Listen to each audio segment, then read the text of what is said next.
안녕하세요. 고루고루 고구맘이에요. 오늘 제가 이렇게 영상을 준비한 이유는 이유식 진행하면서 가장 기본이 되는 식재료인 바로 쌀에 대해서 이야기를 해보려고 해요. 그럼 시작해 볼게요. 쌀 고고. 고루고루 고구맘.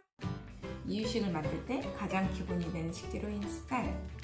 이유식 강의를 하다 보면 쌀에 대해서 궁금한 것들이 많으시더라고요. 그래서 제가 이유식 강의 때 가장 질문을 많이 들었던 것을 좀 3가지 정리해 봤거든요. 오늘도 제가 이유식 강의를 하고 왔는데 또 오늘도 역시 쌀에 대해서 질문을 하시더라고요. 그래서 제가 좀 정리를 해서 알려드리면 좋겠다라는 생각에서 오늘 바로 이렇게 영상을 준비해 봤거든요. 그럼 제가 이유식 강의할 때 가장 많이 듣는 쌀에 대한 질문 3가지 지금부터 알려드릴게요. 첫 번째, 쌀은 얼마나 불려야 하나요?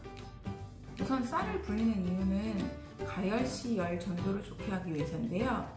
쌀은 물기가 충분히 스며들어야 뜸도 잘 들고 또 밥맛도 좋아지고 소화도 잘 되거든요. 그리고 밥이 되는 시간도 좀 단축될 수 있겠죠. 특히 이유식을 할 때는 쌀 불리는 과정이 꼭 필요해요. 왜냐면 쌀을 불리지 않고 이유식을 만들면 식재료는 다 익었는데 쌀이 익지 않아서 계속 오래 끓여야 되는 부분들이 생겨요. 그러다 보면 식재료는 쌀에 맞추다 보니까 너무 푹 익게 되고, 이유식을 하는 이유는 아이들이 고형식을 준비하기 위한 부분도 있겠지만 또 씹는 걸 연습하는 단계가 정말 필요하거든요. 그런데 식재료들이 너무 푹 익어서 아이들이 씹는 걸 연습하지 못하게 되는 상황들이 생겨요. 그렇기 때문에 쌀을 익히는 시간과 또 식재료 익히는 시간에 잘 맞춰서 이유식 단계별로 잘 맞춰서 나가야 아이들이 또 씹는 걸 잘 연습할 수가 있게 돼요. 제가 어렸을 때 엄마가 밥을 하는 걸 보면 전날 이렇게 밥을 물에 담가 놓고 그 다음날 아침에 밥을 하는 걸 좀 많이 봤었거든요. 그래서 저는 어린 마음에 쌀을 이렇게 저렇게 오래 불려야 되고 또 쌀을 불리면 쌀량이 많아지잖아요. 그래서 쌀을 오래 불리면 쌀량이 엄청 많아지겠구나 라는 생각도 했었고, 그렇게 되면 얼마나 좋을까 라는 생각을 했었던 것 같아요. 그런데 그렇지 않다는 건 아시죠? 제가 직접 보여드리려고 쌀을 불리면서 한번 체크를 해봤어요. 같은 양의 쌀을 시간에 따라 물을 빼서 체크를 했는데 어떻게 됐을까요? 시간이 지나면서 쌀량이 계속 늘어났을까요? 한번 볼게요.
약간씩 좀 차이가 있어서 오차는 생길 수 있겠지만 2시간 이상 불려도 더 이상 쌀량이 늘어나지 않는 걸 확인할 수 있었어요.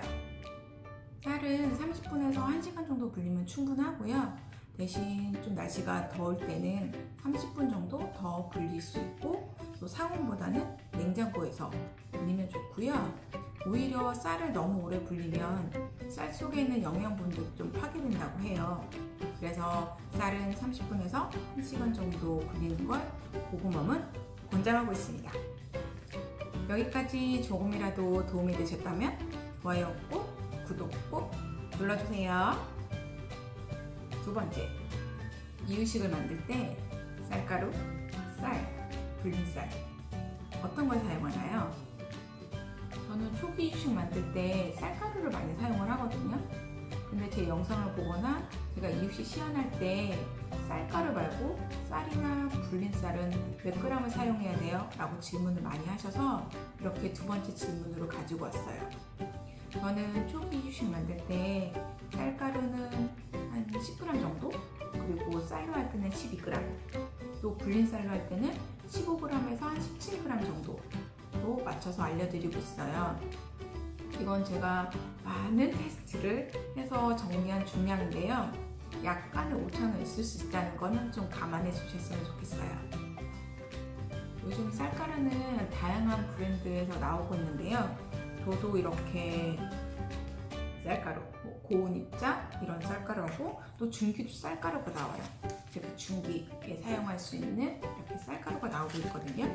이렇게 나와 있는 쌀가루로 초기나 중기 이유식을 만들면 좀 더 쉽게 이유식을 만들 수가 있어요.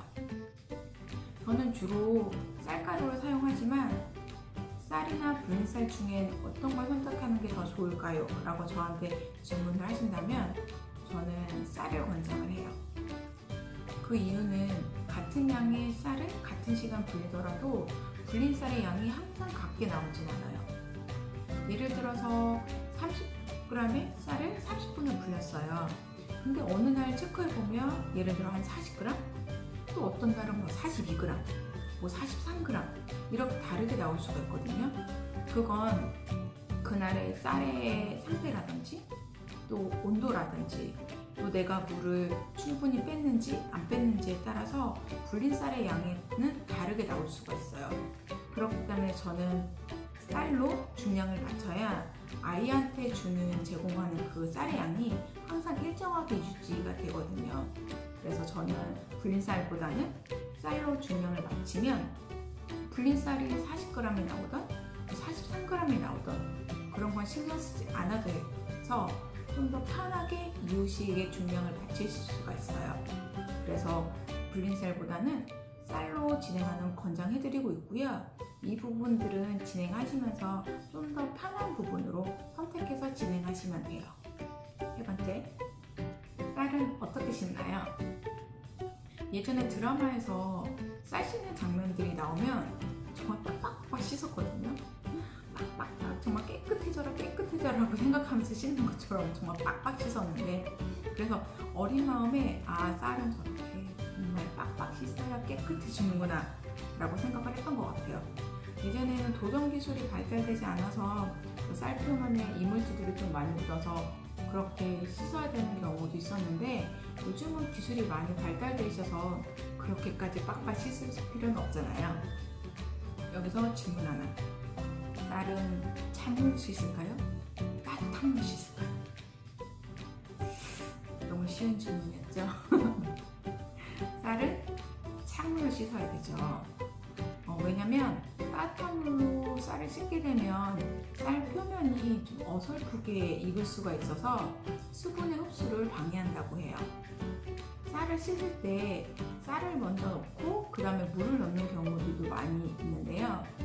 쌀은 먼저 물을 가득 채우고 그 다음에 쌀을 넣어야 쌀에 있는 이물질들이 좀 효과적으로 분리가 된다고 해요. 씻기 전에 건조한 쌀이 물과 만나면 물을 흡수하는 과정에서 그 특유의 냄새가 같이 흡수가 된다고 해요. 그래서 쌀을 씻는 첫 번째 물은 정수물을 사용하면 좋고 빨리 저은 다음에 최대한 빨리 버리는 게 좋다고 해요. 쌀을 씻을 때 빡빡 아니고요, 부드럽게 휘 저어가면서 씻어주시면 되고요. 쌀을 너무 빡빡 씻으면 영양소가 파괴된다는 거 아마 많이 들어서 알고 계실 거예요. 찬물은 빠르게 헹궈서 버리고 두세 번 정도 부드럽게 씻어주면 된답니다. 쌀 씻은 물은 남겨두셨다가 찌개라든지 이런 거에 활용하시면 좋겠죠. 제가 이유식 강의를 하면서 쌀과 관련해서 받았던 질문 한 3가지를 지금 정리해서 말씀을 드렸는데 어떻게 좀 도움이 되셨나 모르겠네요. 더 궁금한 부분 있으면 댓글로 남겨주세요. 제가 정성껏 답을 해드리도록 하겠습니다. 이 영상이 조금이나마 도움이 되셨다면 좋아요 꾹, 구독 꾹, 알림 설정도 잊지 말아주세요. 고구마 지금 집에도 못 가고 이렇게 영상을 찍고 있답니다. 그럼 고구마는 더 알찬 영상으로 다음에 찾아올게요. 그럼 안녕. 저 집에 가야 될 것 같아요. 안녕.